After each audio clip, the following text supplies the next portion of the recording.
দেশ স্বাধীনের আগে প্রতিষ্ঠিত হয় জয়পুরহাট জেলা কৃষি সম্প্রসারণ কার্যালয়।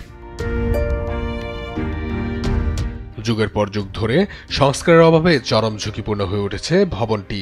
বর্তমানে জীর্ণশীর্ণ ভবনটির ছাদের তলদেশের প্রায় সব প্লাস্টার খুলে পড়েছে, জং ধরেছে রডে। সামান্য বৃষ্টিতে ছাদ চুয়ে পানি পড়ে ভিজে যায় পুরো অফিস। যে কোনো মুহূর্তে ভেঙে পড়ার শঙ্কা নিয়েই অফিস করতে হচ্ছে কর্মকর্তা কর্মচারীদের। জেলার বিভিন্ন প্রান্ত থেকে সেবা নিতে আসা কৃষকরাও ভয় পান এই ভবনে ঢুকতে।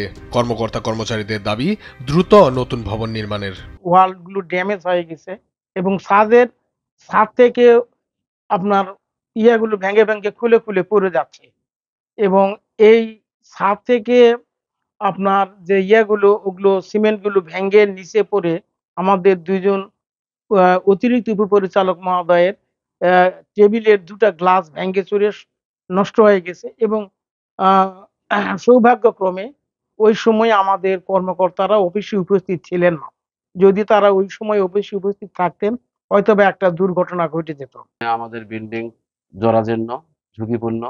আমাদের ছাদের অবস্থা খুবই খারাপ, ছাদ খুব নরমাল, ছাদের নিচের অংশ চটা উঠে গেছে এবং আমাদের কাজ করতে গেলে আমাদের ছাদের অংশটা ভেঙে আমাদের টেবিলের অংশ পড়ে যায়, আমাদের মাথার উপরে পড়তে পারে, এমনকি ভারী দামি ডকুমেন্টসের উপর পড়ে ডকুমেন্টস নষ্ট হয়ে যেতে পারে।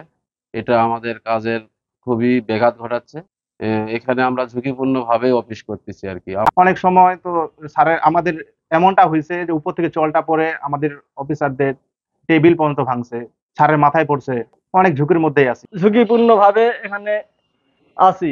বিল্ডিং অনেক পুরাতন হয়ে গেছে, বিল্ডিং এর অনেক চটি উঠে গেছে, আমাদের কোনো নিরাপত্তা নাই। ঝুঁকির কথা স্বীকার করে দ্রুত অফিস স্থানান্তরের প্রক্রিয়ার কথা জানান সহকারী কৃষি কর্মকর্তা। আমাদের অফিসটা অনেকদিনকে পুরাতন বিল্ডিং। এই বিল্ডিং এ ছাদের সমস্যা, ভেঙে ভেঙে পড়ে। আমরা ঝুঁকির মধ্যেই এতদিন অফিস করলাম। অন্যত্র এই অফিসটা স্থানান্তর করার প্রক্রিয়া চলছে। কৃষি বিভাগের চিঠি অনুযায়ী ব্যবস্থা নেওয়া হবে বলে জানান গণপূর্ত বিভাগ। কৃষি সম্প্রসারণ কর্মকর্তা কর্তৃক আমাদেরকে একটা পত্র প্রেরণ করা হয়েছে। তাদের যে জরাজীর্ণ এবং পুরাতন স্থাপনাগুলো আছে সেগুলোর মূল্য নির্ধারণ করা, অকশনে নিয়ে সেই লক্ষ্যে আমাদের কার্যক্রম চলমান আছে। খুব শীঘ্রই এটি সম্পন্ন হবে এবং আমরা তাদেরকে পাঠিয়ে দেব। শুধু আশ্বাস নয়, দুর্ঘটনার আগে জরাজীর্ণ ভবনটি বাদ দিয়ে নতুন ভবন নির্মাণের বাস্তবায়ন চান কর্মকর্তা কর্মচারী ও কৃষকরা। নিউজ ডেস্ক, দেশ টিভি।